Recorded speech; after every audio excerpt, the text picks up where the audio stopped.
many of you may be hooked to the Naatu Naatu song, especially after it got a mention at the Golden Globes and won that award. Now you must be wondering that on one take, why am I even talking about cinema? But this time there's a reason.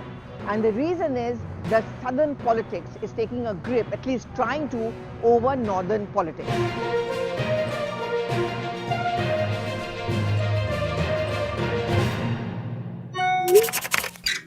And the Golden Globe goes to Naatu Naatu, our... What my sources are telling me is that the award which has been given to the song and the two actors, which is Ramcharan as well as NTR Jr., are going to possibly play a political role. At least political parties down south are going to try and woo them.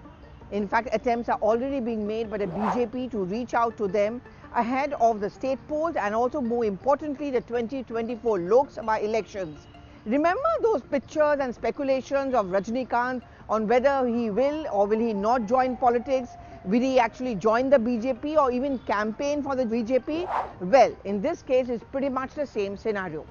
You know, you always try to take mileage out of an award that you won, especially in the international platform. And because of the fact that they are young people even in the north looking at you, making that dance, and you have it on Insta, you have it on YouTube, political parties would want to derive a political mileage, especially a party like the BJP, which wants to maintain a hold or a grip on southern politics. But apart from Triple R, there's plenty of other things which are still happening down south. And this week on One Take, my focus is going to be on how the southern politicians are trying to go north and how the northern politicians are trying to have a hold on southern politics. Okay, let's start with KCR for that matter. Two interesting things which came up. One, of course, is the fact that he has renamed his party from TRS to BRS. Very clearly, the Bharatiya Rashtriya Samiti, the attempt is to have a national outlook, to project itself not just a southern party, but also a party which has national permutations and combinations. So what he also does is that right over here in the heart of the national capital, he opens an office for the BRS to send out that message that I have arrived in the northern politics. But down south, recently at a rally, and when he was inaugurating the new secretariat, a statue of B.R. Ambedkar was put.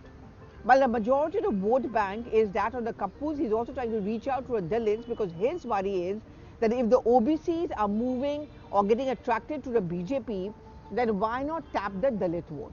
So what does he do? Apart from paying tributes to B.R. Ambedkar, he also makes a mention of Kashiram. He hopes that it has an echo with the Hindi heartland, one of the biggest states, I would say, and the state which many say leads the way to Delhi, is that of Uttar Pradesh.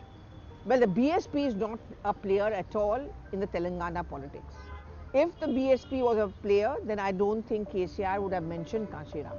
But since it's not, and since he clearly wants to woo the Dalit vote bank to ensure it doesn't stay with the Congress and doesn't move towards the BJP, he took the name of Kashiram. But apart from that, we also saw that not once, at least twice, Akhilesh Yadav had a meeting with KCR. The messaging of the Telangana Chief Minister is very clear. I need the North Indian politics to take on the BJP. Well, I mean, the jury is still out, frankly speaking. There are some who murmur that this is just a put-on, this is just a facade. He's actually going to end up becoming the B or the C team of the BJP.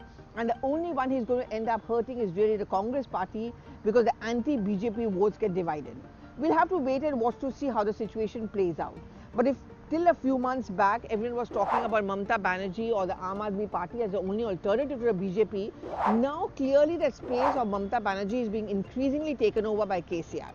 Now, unlike the other players, the Samajwadi Party, for example, doesn't have a problem in doing business with KCR because they don't have any hold down south at all, not even a presence there.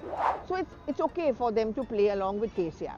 But let's not just talk about Telangana, in which the Congress party itself has been mired by so much of infighting that they had to change the people. People have left from there. And the BJP, mind you, is making massive inroads, yatras, visits by the Home Minister, the BJP President, the Prime Minister launching development projects.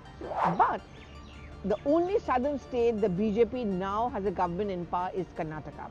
And in the previous episodes of One Take, I've always made the point that the BJP's plan for 2024 is to outsmart or beat the record of Rajiv Gandhi of 400 plus seats. Second, they are also aware of the fact that there could be an anti-incumbency in many of the states in which they did well the last time round. So they are going to compensate it by looking at states where they've not had much of a presence or they have a very negligible presence. Orissa, for example, Telangana, of course, is one of the states which we just spoke about. The other states they are looking at, of course, is Kerala, Tamil Nadu and Andhra Pradesh.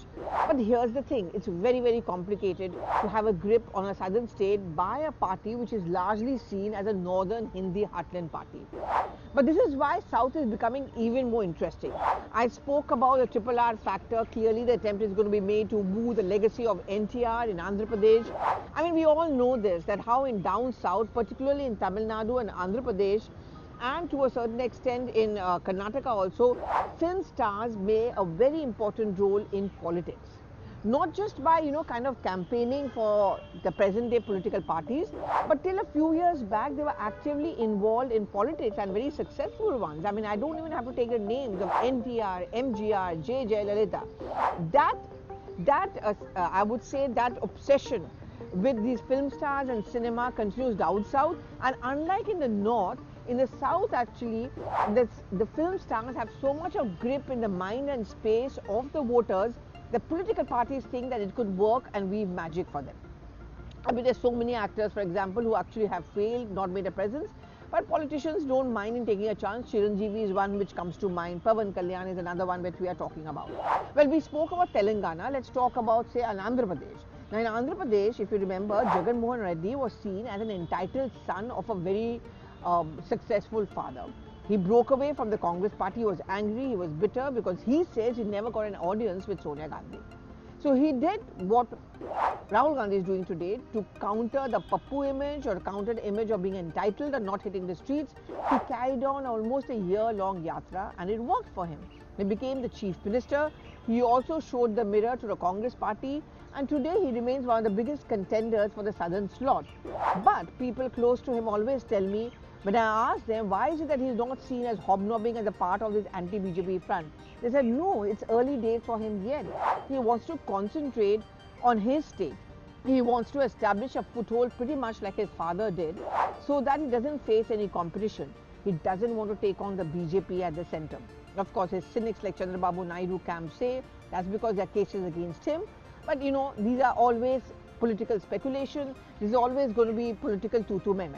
But as far as Andhra Pradesh is concerned, here's the interesting thing. Jagan Mohan Reddy, very low profile, doesn't seem to be taking on the BJP.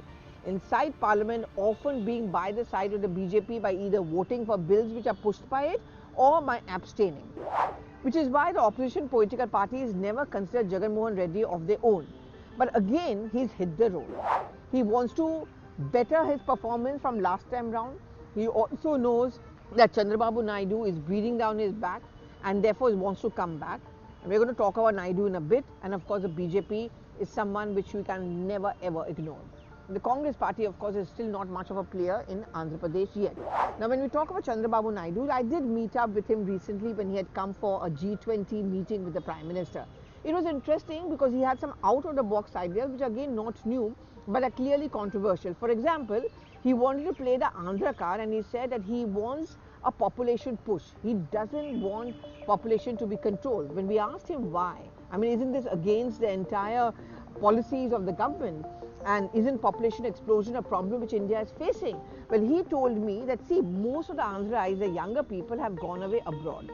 There's a brain drain. Back home in Andhra Pradesh, if you want programs to be successful, where are the local people? And therefore, you need to have more children. Remember, Chandra Babu Naidu, to his credit, also is known as the IT creator master. The Hyderabad Information Technology Hub, all of that. So therefore, Naidu is also trying to make a comeback, but there was a setback for him, and during one of his yatras, there were people who died in a stampede. But Jagan Mohan Reddy may be younger, but not as one who's going to give him a run for his money, literally, which is why Chandra Babu Naidu is also now unleashing his son into the entire game.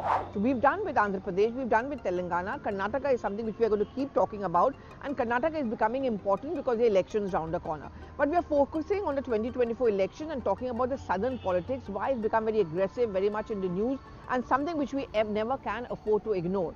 So then there is Tamil Nadu, EPS, OPS faction, Sasikala is emerging, and then of course the DMK is no longer smug that it can come back to power next time round. But this is where the BJP is making inroads, where the BJP wants to take advantage of the OPS, EPS war and the Sasikala factor and hope to open an account over there, because even if they begin the slate from completely zero, for them it would still be an opening.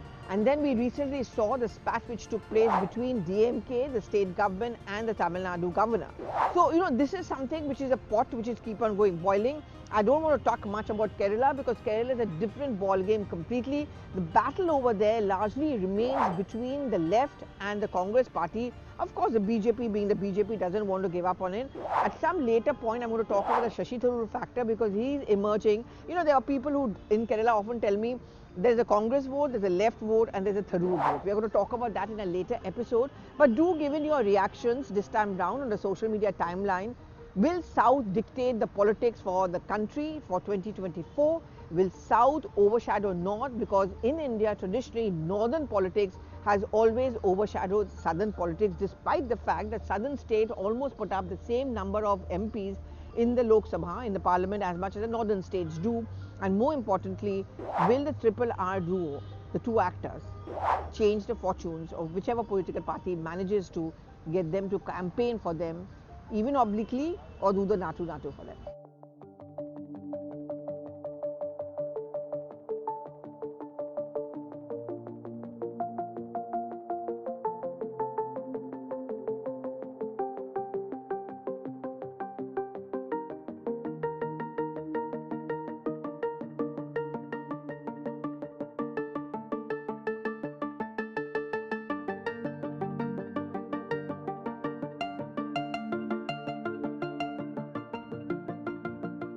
Thank you so much for watching.